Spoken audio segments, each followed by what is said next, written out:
In this video, I'm going to tell you 5 things that every business coach should know. Okay, thing number 1.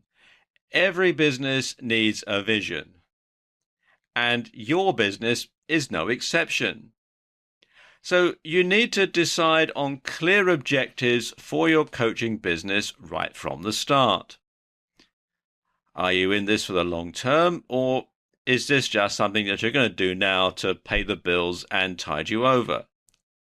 Do you want to keep things small, or do you want to grow into a larger business consultancy, in which case coaching will only be part of the services that you offer? And you need to keep these things in mind right at the very beginning when you're starting your coaching business. You need to draw up a proper business plan. After all, you'll probably be doing the same for your clients, so you should practice what you preach.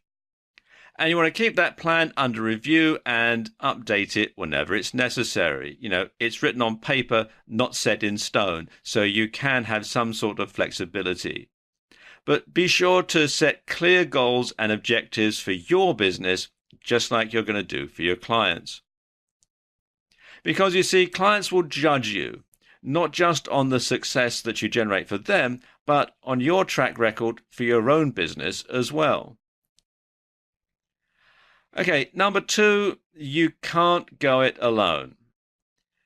You might be offering one-on-one coaching to clients, but that doesn't mean that you can be entirely on your own as a business person, because quite frankly, there aren't enough hours in the day to do everything that you need to do in your own business and get inside your clients' heads too. So what you should do is outsource time-consuming tasks. So I'm talking things like admin, bookkeeping, that sort of thing. You want to outsource that. You want to outsource your social media presence to someone who's an expert in the field. Social media marketing can be very, very time consuming, and you can get drawn into spending time on social media and it doesn't leave a lot of time to do anything else. So having someone that you employ to take care of your social media presence for you will free up a lot of time. Also, web design. Your website should look like it's up to the minute, like you've got the latest ideas, and so therefore that will need to be redesigned and reworked every so often, and that can be time consuming. So outsource that to an expert. In fact, basically outsource anything that's time consuming or doesn't directly generate any income for you. And you need other people around you anyway, even if it's just so you have someone to bounce ideas off of when you're not sure of how to do things yourself. No man's an island, no woman's an island either. So you do have to have other people around just for your own well-being. Okay, number 3, you want to stick to your talents. Clients are going to hire you for what you know and for what you're good at. So don't be afraid to pass up work you're not 100% confident that you can do. Now, I know that's easier said than done when you're just starting out and you may need the money to pay bills and that sort of thing. But if you take on a job that you're not 100% confident that you could do and you make a mess of it, then that's going to impact, because you need to safeguard your professional reputation from day one. And you want to make sure that you get a reputation for being competent. And so therefore, if you're not 100% sure that you can do the job, it's best to pass it up rather than make a mess of it or just do, a so-so type of job. Also, don't be afraid to turn down a client that you're not 100% confident that you can help or work with, for the same reasons, really. Because if you and your client are going to be at war, or if you share a different vision of how things should be done, then it's best not to do business with them.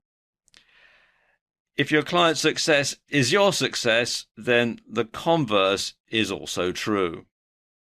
And something else that you want to do is you want to foster good relations with competitors, and you want to recommend others who can do what you can't.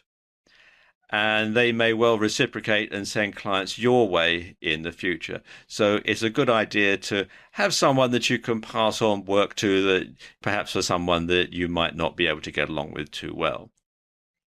Okay, number 4. You want to concentrate on coaching one type of business at a time. And this is very important because this is going to maximize your impact and your efforts. And you'll also be able to cross-pollinate and take ideas that you've learned from coaching one client and use those to help other clients in the same field. So you'll find that businesses in the same line of business tend to have similar sorts of problems. And once you've been able to help one business with their problem, chances are that another company in that same line of work is going to have a similar problem, and you can use what you've learned helping the first client to also help the second client. And it also makes group coaching easier because, as I'm just saying, everybody will have similar issues and everybody will have similar aims. So you can use one solution to help a number of different clients. And it also makes referrals easier because if you've done a good job for a client in one particular industry, then chances are they may refer you or recommend you to another company in that same industry because they may meet them at some networking event or Chamber of Commerce or some other type of event in the same industry. And of course, it makes advertising cheaper because you're narrowing the focus of your advertising at one particular niche. And this is particularly true when it comes to offline advertising. If you're going to take out an ad in a trade journal or something like that, you only really need to take out that ad in one particular type of trade journal. You don't need to spread yourself thinly across lots of different types of niche.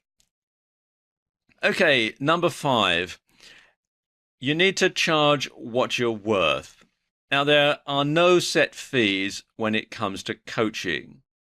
And looking at what others are charging won't help because every coach is unique and brings something different to the table. So coaching isn't a commodity. It's not like going down to a store and pricing up a new TV set or something. You can probably work out where you can get the cheapest, or with services that anybody can do, like mowing lawns or something like that. So you can't directly compete on price.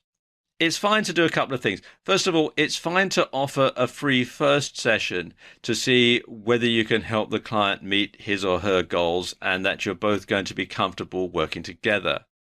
And of course, you can give your first few clients a substantial discount so that you can get some testimonials or referrals. That's fine. But don't sell yourself short, because once you get a reputation for being cheap, it's very hard to put your prices up and make a decent living. And of course, if you're doing one-on-one coaching in particular, you can only service one client at a time during that particular time that you're having the session. You can't do other things as well. So you do need to charge a decent price. In other words, you need to make your coaching business more like Prada and less like Walmart.